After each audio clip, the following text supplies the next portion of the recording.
एक बार फिर आपका इसका स्टडी पॉइंट पर स्वागत है। आज हम चैप्टर 2 स्टार्ट करेंगे। मैट्रिक्स का नेम क्या है? Elementary row column transformation. इसका मतलब होता है प्रारंभिक पंक्ति स्तंभ रूपांतरण। प्रारंभिक पंक्ति या स्तंभ रूपांतरण की कुछ सवालें हम बताएंगे। 2.1 चैप्टर 2 है और इसकी जो है सवालें 2.1 बताएंगे हम। पहले जान लेते हैं हम एलिमेंट्री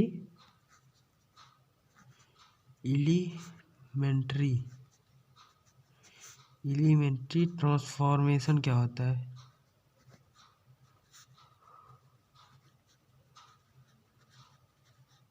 अगर एलिमेंट्री ट्रांसफॉर्मेशन मतलब प्रारंभिक रूपांतरण, प्रारंभिक रूपांतरण क्या होता है? आव्यूह में मतलब किसी भी एक आव्यूह दिया जाए, उसमें आप मतलब कुछ रूपांतरण करिए, मतलब कुछ अदल बदल दीजिए। मतलब कि जो पंक्तियाँ रहती हैं, एक पंक्ति को दूसरे पंक्ति से घटाकर एक नई पंक्ति बना लीजिए। इन सब के रूपांतरण को ही प्रारंभिक रूपांतरण कहते हैं। जैसे दूध और चीनी और चाय को हम मिलाकर दूध चीनी को मिलाकर हम क्या बनाते हैं? दूध चीनी चाय, इन तीनों को मिलाकर हम चाय बना लेते हैं। जैसे मान लो चीनी और पानी को मिलाकर शरबत बना लेते हैं। चीनी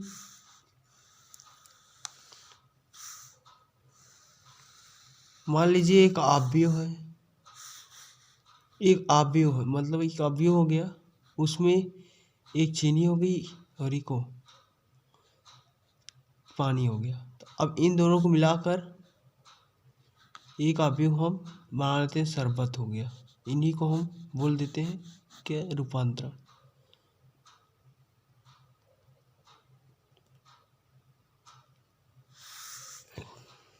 क्या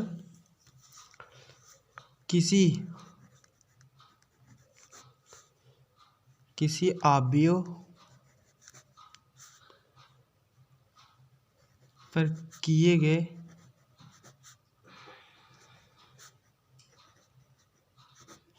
निम्न रूपांतरण को प्रारंभिक रूपांतरण कहते हैं। प्रारंभिक रूपांतरण कहते हैं।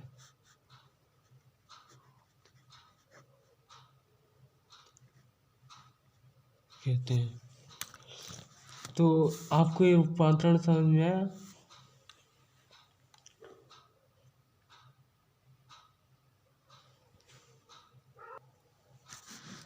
कहते हैं। अब देखिए, ऐसे ही एक और होता है एलिमेंट्री मैट्रिक्स।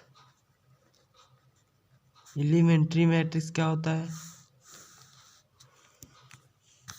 इकाई आव्यूह में क्या? इकाई आव्यूह में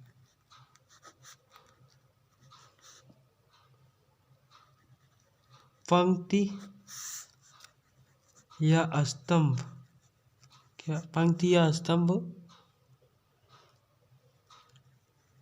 के एक रूपांतरण से प्राप्त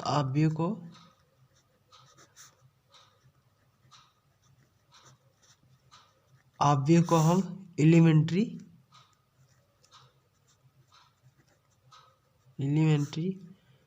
मैट्रिक्स बोलते हैं। जैसे एग्जांपल हम ले लेते हैं। एग्जांपल में हम क्या लेते हैं? एक मैट्रिक्स लेते हैं। मैट्रिक्स का मान क्या है? क्या लेते हैं हम? एक मैट्रिक्स मतलब कौन सी लेंगे हम? इकाई आव्यूह में। इकाई आव्यूह क्या होता है? 1 0 इकाई आव्यूह जो जिसके विकर्ण 1 हो और शेष समय 0। 0, 0, 1। हम अब इसको क्या, ये हो गया, एक हम ले लिए आव्यूह, इकाई आव्यूह। अब इसके एक पंक्ति या स्तंभ के एक रूपांतरण, चाहे हम इसकी एक पंक्ति ले लें या इसका एक स्तंभ ले लें। पंक्ति को हम आर से प्रदर्शित करते हैं तो हम यहाँ पर पंक्ति ही लेते हैं। पंक्ति आप कौन सी चेंज करेंगे, चाहे R1 को तो R1 चेंज कर लें, चाहे R2 चेंज कर लें ना। हम यहाँ पर R2 लेते हैं, 0। ये R2 लेंगे, R2 को क्या करेंगे, R2 प्लस कर देते हैं इसमें 5R1, तो क्या होगा 1, 0, 0। अब R2 का मान चेंज हो जाएगा, यहाँ R2 का मान चेंज हो जाएगा। R2 का मान क्या हो गया, R2 टेस्ट टू इतना आएगा। R2 का मान यहाँ पर 0 + 5, R1 का मान 1, तो 5 यहाँ पर 0 + 5, तो यहाँ पर 5 आ जाएगा। अब कैसे 5 आएगा, कैसे, ये देख लीजिए, 0 + 5 × 1 = 5 आ जाएगा। अब सेकेंड के लिए यहाँ पर R2 का मान क्या है, 1 है, तो यहाँ पर 1 + 5 × R1 का मान क्या है, 0, देन क्या हो जाएगा 1, यहाँ पर 1 लीजिए। अब R2 का मान 0 एंड 5 × R1 का मान भी 0, तो ये भी 0 हो जाएगा। देन 0, 0, 1। अब ये क्या हो गया, हमारी एलिमेंट्री मैट्रिक्स हो गई है। क्या हो गई,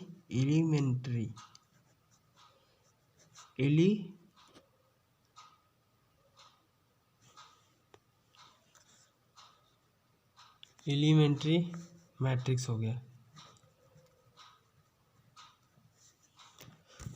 अब हम एक्सरसाइज की तरफ बढ़ते हैं। एक्सरसाइज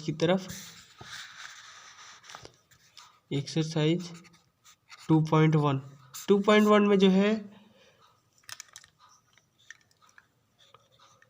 2.1 में ज़्यादा सवालें नहीं हैं, तो हम क्या करेंगे, हम एग्ज़ाम्पल भी सॉल्व करते हैं कि 2.1 में 4 सवालें हैं, तो हम एग्ज़ाम्पल सहित ले चलते हैं।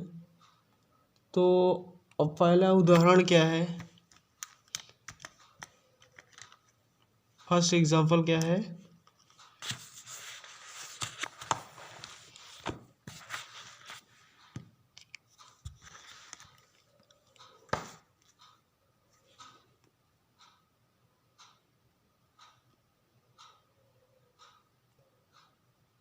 पहला एग्जाम्पल,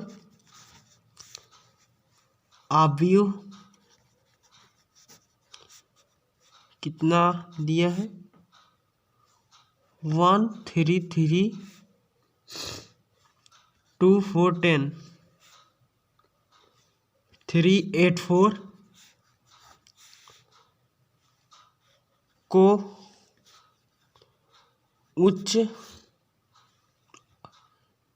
उच्च त्रिभुजी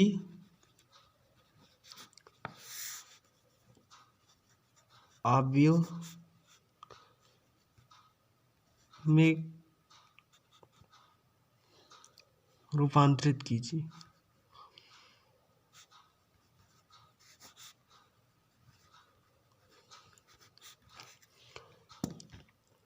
अब इसका हम सॉल्यूशन देखते हैं, क्या होगा, सॉल्यूशन क्या होगा,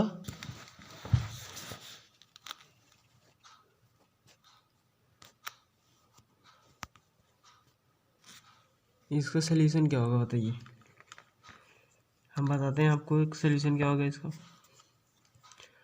सबसे पहले आप ये समझ लीजिए, उच्च त्रिभुजी आव्यूह क्या होता है। उच्च त्रिभुजी आव्यूह क्या होता है, मैंने बताया था आपको, विकर्ण छोड़ के, विकर्ण के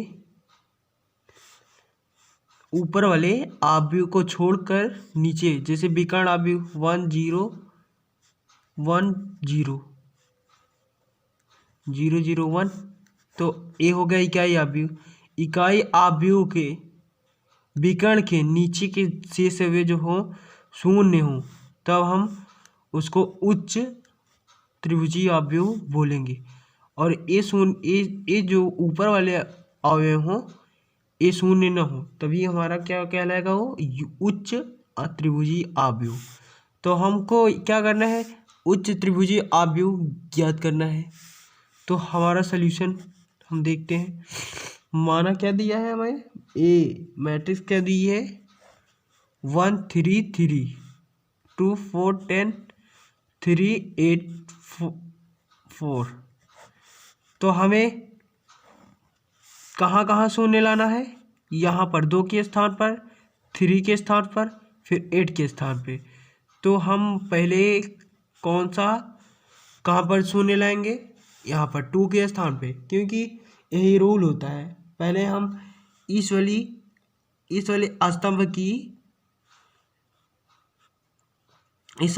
में पहले मैं शून्य लाता हूँ, मतलब कि वो रूल होता है, पहले इस स्तंभ में अवयव शून्य होंगे, फिर इस स्तंभ के अवयव शून्य होंगे, फिर इस स्तंभ के। इस तरह हम किसी भी मैट्रिक्स को मतलब रूपांतरण करते हैं तो हल करते हैं इसी तरह। तो इसके यहाँ पर शून्य लाने के लिए क्या करना पड़ेगा, यहाँ पर R2 है और यहाँ पर 1 है, तो हमको क्या करना पड़ेगा, R2 टेस्ट टू क्या करना पड़ेगा, R2 माइनस 2R1 करते हैं तो क्या मिलेगा हमें, 2R1 करते हैं तो यहाँ पर शून्य हो जाएगा। कैसे, R2 का मान 2 और 2R1 माइनस 2 गुणे 1 इक्वल 2 माइनस 2 इक्वल 0, तो यहाँ पर शून्य हो गया। उसी तरह R2 का मान क्या है, 4 और 4 माइनस 2 इंटू, यहाँ पर क्या होगा, 2 इंटू 3 4, 2 इंटू 3 हो जाएगा 4 माइनस 6, देन 2 आ जाएगा -2, यहाँ पर -2 हो गया। इसी तरह हम ऐसे सब हल कर लेंगे। सेकेंड यहाँ पर शून्य लाने के लिए क्या करेंगे, R3 यहाँ पर 3 है, R3 टेस्ट R3 माइनस, यहाँ पर देखिए इसमें अगर हम 3 से गुणा कर देंगे 3R1, देन यहाँ पर शून्य आ जाएगा, यहाँ पर -1 हो जाएगा, -5 हो जाएगा। वो कैसे, जैसे हम इसको सॉल्व किए थे वैसे ही यहाँ पर भी हो जाएगा।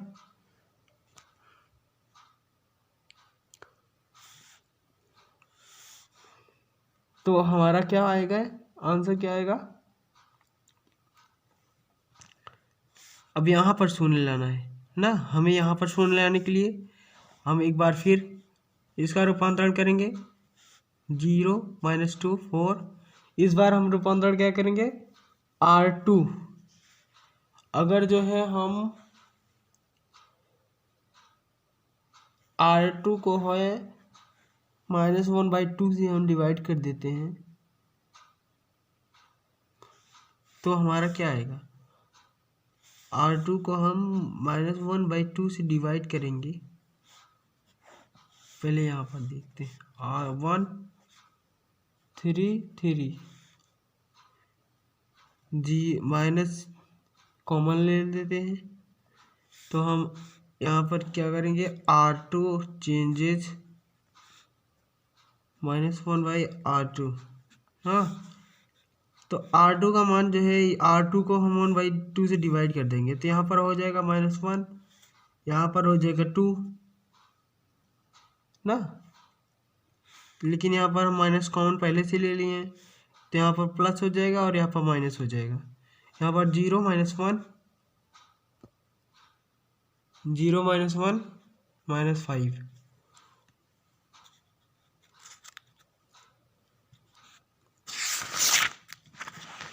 अब हमें 0 लाने के लिए एक बार और रूपांतरण करना पड़ेगा।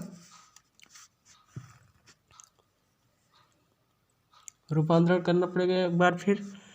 क्या रूपांतरण करेंगे हम क्या करें, इसमें पहले क्या दिया है पहले देखते हैं। 1 0 1 -2 0 -1 -5 माइनस कॉमन है बाहर, तो हम इसको क्या करें, यहाँ पर जीरो कैसे है, ये हम देखते हैं जीरो कैसे आएगा। अगर a-1 a+1 है तो R3 चेंजेज R3 + 2 कर दे तो हमारा क्या आएगा, R3 + R2 कर देते हैं तो हमारा -1 3 3 0 1 -2। यहाँ पर R3 मान 0 और R2 मान भी 0 हो जाएगा। यहाँ पर -1 1 = 0 हो जाएगा। तो यहाँ पर भी 0, यहाँ पर भी 0। अब यहाँ पर R3 का मान -5 प्लस यहाँ पर -2 है तो -7 हो जाएगा। यहाँ पर -7 हो गया। तो ये हमारा आ गया आंसर, क्योंकि उच्च त्रिभुजीय आव्यूह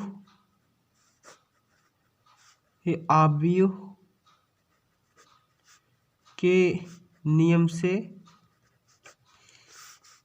यह सिद्ध होता है। क्यों? क्योंकि उच्च जो है त्रिभुजीय आव्यूह में जो है एक विकर्ण के नीचे वाले शेष अवयव शून्य होते हैं, उसे हम उच्च त्रिभुजीय आव्यूह कहते हैं। तो इसी तरह हम आप सबके लिए एक होमवर्क है, उसमें निम्न आव्यूह आपको निकालना पड़ेगा। क्वेश्चन दिया रहेगा, क्वेश्चन देते हैं हम क्या, आव्यूह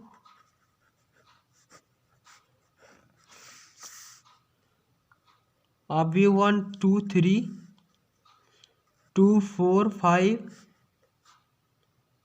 3 5 6 को निम्न आव्यूह में रूपांतरित कीजिए।